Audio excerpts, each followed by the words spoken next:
It is the 4th of July. Sure, many Americans are having fun back at home, but that's not going to stop us from having an exciting round of the Indy NXT iRacing series as we approach the back half of the season very rapidly. Here at Mid-Ohio Sports Car Course for round 10 of the championship.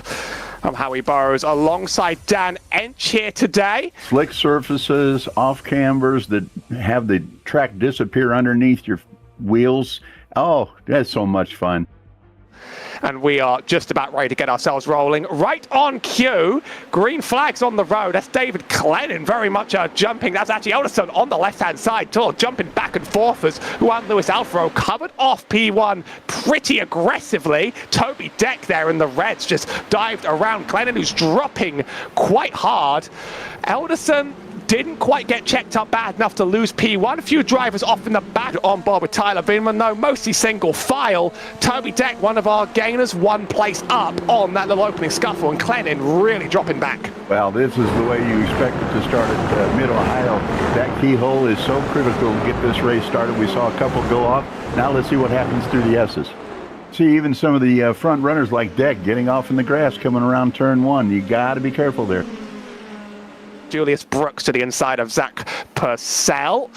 Gets it through. I think if you've got a good run down that straight, I'm wondering if, if he qualified P8 in the first place, whether this really just isn't a very successful track for him. That's Deck up to the inside of Clennon, getting it done. I think this is where a lot of the battling is going to happen. That's Tyler Beeman behind as well. Clennon covers the off inside back off. Decker's quite a poor line through here. You said it's not a great place to force a pass, and you might be right, but sometimes someone's just forced out to the outside. You've got to take the gap that exists. Two of them on the push to pass. Beeman stays off it. Obviously, you're not going to be able to use all of that forever, and we'll keep an eye on the push to pass counts later in the race. I do believe they've been lowered quite significantly from when we started the season. iRacing does give you the drop weeks in the championship, of course, but you don't really want to have to use them in DNFs. Here's Deck again. Not a huge amount of space to run. Clennon cuts it off. Yeah, Ridgeway is really holding up the train here all the way back to about 12th or 13th position. Now they're finally starting to work their way around him, and let's see how long it takes for the rest of the field to catch up to the lead pack. And there's Daniel Vella making the pass for P17.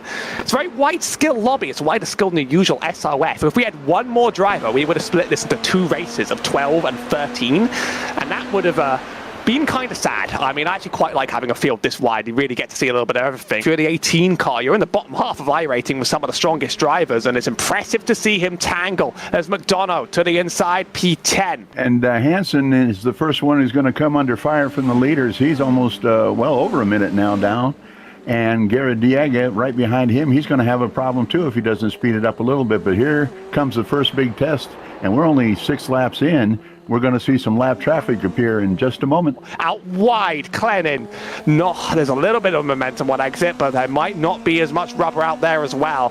Tyler Beeman's going to go alongside. Wants that P3 on the road. Here's the view behind Clennon. Quite a big gap behind, so no real threat from Toby Deck.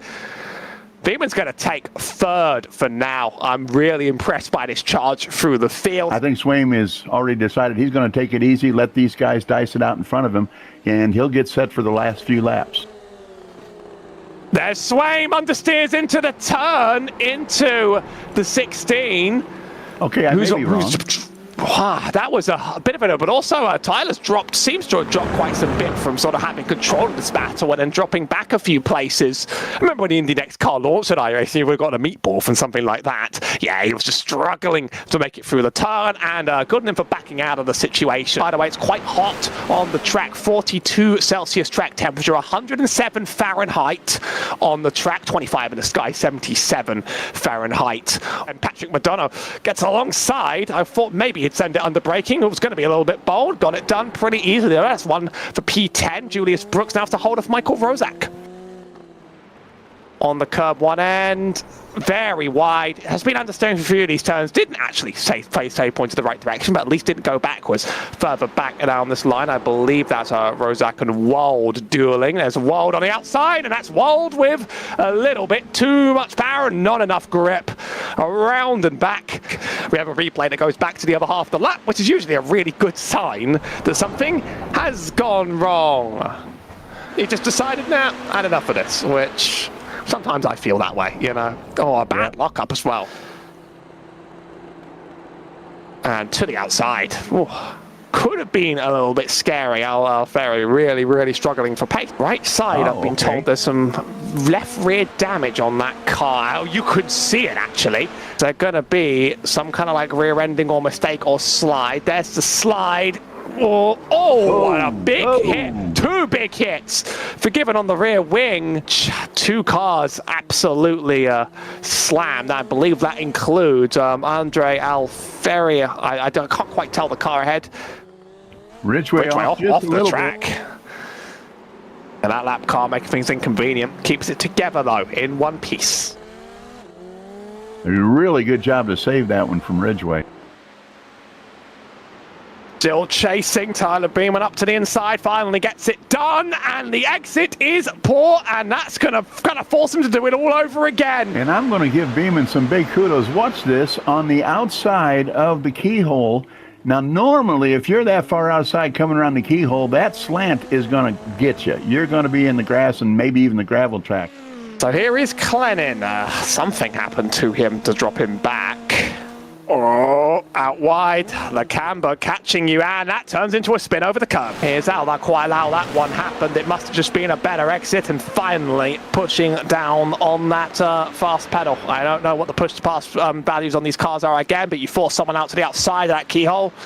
And it's a difficult road out, and I think Ridgway was sort of holding on to that one for as long as he could. Now he's back to where he started. I think everybody who hasn't changed their tyres is sliding at this point, really struggling to keep it on. These two have made pit. Actually, no, only one of them, Kevin Hammond. Chad Fallins has not made a pit stop, so this is old versus new rubber right here, really. The red car on the newer tyres, the green one not quite. There he goes, makes it through. Oh, trying too hard. So that's the slide down ahead on the road, and Alfaro dodges very keenly. I don't think Deck's a realistic chance to catch, but actually Purcell's on the push to pass, going for it again. I thought this was maybe done. Not quite. You don't really want to be on the outside through the first part of the S's, though. You might get it back on the second. The place gets given up. Little bit on the button now, little bit on the button here. Going to save some more for the way out, and they're going to know that Purcell doesn't have it on the other side. As the checkered flag on the way for Alfaro to take what looked like an effortless P1. I bet it wasn't effortless on the track. Well, 24 cars entered, I think 20 finished.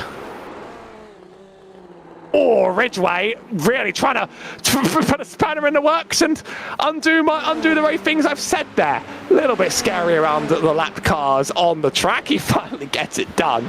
Results are on the way to wrap up a great race at Mid-Ohio with plenty of action and a few thrills and spills down the way. One, Lewis Alfaro takes a P1 over Kaya Eric Elderson and Jared Swaim up 4. David Clennon finishes 4th ahead of Toby Deck. Tyler Beeman loses 1 place from where he started, so it's not an overwhelming loss taking that pit strategy, but it was a little bit of a different way of playing it. Zach Purcell, the 7 finishes in 7th ahead of Robert Ridgway in 8th, and Patrick McDonough in 9th out of Michael Rozak in 10th. I'll give you the next 10 down. Julius Brooks comes home in 11th. Kevin Hammond in 12th. Chris Wold finishes up 13th. Patrick Stein 14. Justin Garner, Brian Cross, Andre Alfieri, Chad Fallens, and Ryan Barscher and Paul McCardle round out the top 20. 4 drivers didn't quite make it to the end. Dennis Guediaga, Daniel Vella, Carter Hansen, and Alexandre Nishimura didn't quite make it. And that wraps up today's running on the track. Does Mid-Ohio, how often does that live up to expectations, Dan? I think we did have fun here today. Oh, it is exactly what I thought it would be. Actually, pre-race, I think I predicted 12 offs and 5 DNFs. Came close, 4 DNFs.